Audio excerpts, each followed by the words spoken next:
Hey y'all, it's Tana. I wanted to take some time and share my journey with you, and it's the journey I call my journey to diabetes and back. And I was diagnosed with diabetes in the early 2000s. And when I was diagnosed, the doctor sent me to a dietitian to talk with her to see kind of what I needed to do to try and help get my sugar under control. And I remember going in and sitting in her office, and she had all these cans and boxes, these canned foods and boxes and things. And she was telling me, she said, you just need to have 35 carbs per each meal. And I said, so I was noticing some of the cans in the boxes sitting around, and I said, I noticed a Pop-Tart box, and I said, so you mean I can have a Pop-Tart if I want for breakfast? And she said, yeah, as long as it's not over 35 carbs, you can have whatever you want. Well, even though I didn't have a lot of information about diabetes, I knew that that just did not sound right to me to eat 35 carbs of basically just sugar. And so I tried eating the 35 carbs per meal. I was having like a packet of oatmeal, just that little instant oatmeal packet, just, you mix with water and put in the microwave, and that had 28 carbs. So I would have that for breakfast. She didn't mention putting protein with that. And then for lunch, I was having a wrap that had 4 net carbs and might put just some type of lunch meat or something on it. So I was having less than 10 carbs at lunch. And then for dinner, I was making some type of protein and eating some vegetables with that. And so I tried that, and my sugar was still just kind of going through the roof. And so I basically just kind of gave up because what I was trying wasn't working. And so we progressed along, and now it's 2014.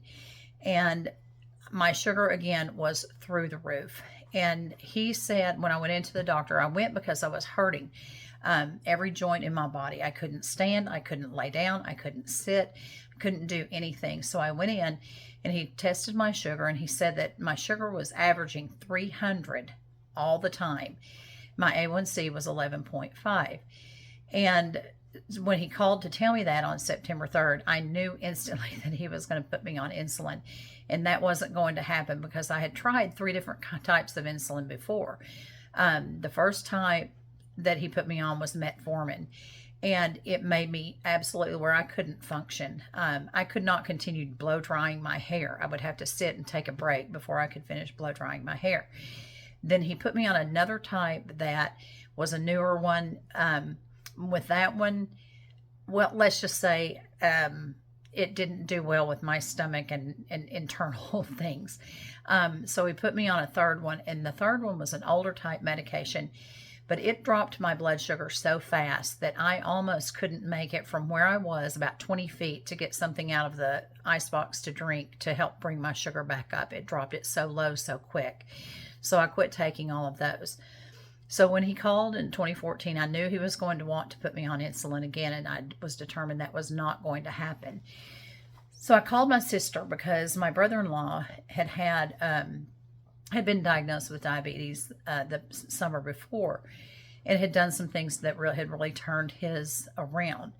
So I called her, and she emailed me the things that he had been doing. So I started incorporating those into my lifestyle. And I also contacted people that I knew and asked them to begin praying for me, because I know that I could not have walked through this without God. And so they began praying for me. I had people all over the United States praying for me. And I would read and listen to scripture at night, because scripture can be very healing. And so on September 7th, I started eating low carb. The first meal that I had an egg and 2 slices of bacon. And then for lunch, I had some type of, I believe it was a hamburger, and I put, I think, mustard and pickles on top of it and just ate it plain and had some lettuce with it. Then for dinner, I had like a steak and some type of steamed vegetables. And so I started eating that way. And then I decided, realized that I was getting way too hungry in between meals. So I made sure that I would keep like pepperoni slices, or almonds, or sunflower seeds, or pumpkin seeds, or something like that, that I could pull out and snack on, and little cheese slices. And so I would, if I got really hungry, I would start snacking, and have like a small snack in between meals. And my sugar started turning around. By the end of 2 weeks, 2 hours after I ate, my sugar was only reaching about 140, which I know is higher than it should be, but it was normally reaching over 200. And so I began eating that way on September 7th. And I ate that way all the way until Thanksgiving. And we went out for Thanksgiving. I decided I wasn't going to cook because I didn't want to have a bunch of leftover food that I really couldn't eat. So we went out to eat, and I tested my sugar, and it only got to around 200, which I know is not ideal. But for how it had been jacking previously, that wasn't bad, considering that I had had cornbread dressing and rolls and sweet for dessert. And it immediately dropped and then was pretty normal the next days on. My birthday was about a week later.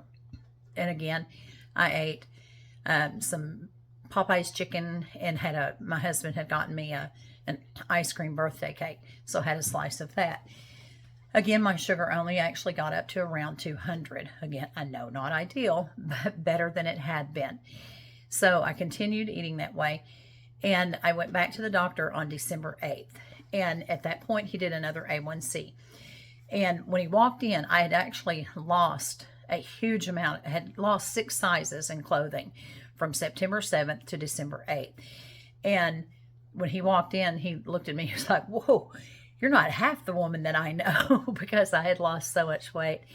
And so he took tested my A1C again. And when he came back, he told me, he said, we'll be happy even if it's down to 7. So when he tested it and it came back, it was 6.5. And the nurse called me to tell me what the results were. And she said that he had put a note on the file that said, absolutely amazing. And he had told me at that point that when people got to double-digit A1C, that they were normally on insulin for the rest of their lives. And for someone to turn it around the way that it happened with me, he said, is just not heard of. So anyway, I can tell a difference when I'm eating the right way, when I'm really watching my carbs. I sleep better. I have more concentration. I can get more things done. And so it really has become a lifestyle. Now, to be honest with you, I retired or took early retirement in 2017 after teaching for 26 years. And I can't honestly say that I stayed with it. And so my sugar has kind of gotten out of whack again a little bit. But I've been eating back on the way that I need to since the end of October. And my sugar is leveling out again. So anyway, I wanted to share this with you because, there's a lot of information out there. And, I looked at what the ADA, the guidelines that they give. And one of the things that I notice is that they really only look at the amount of carbs, not necessarily what kind of carbs that you're eating. I mean, if you're eating sugar carbs, it's not going to matter whether you're eating 35. Your sugar is still going to jack through the roof. So I kind of just did what worked for me, and I didn't really even count carbs at all. I just made sure that what I was eating was just vegetables and protein.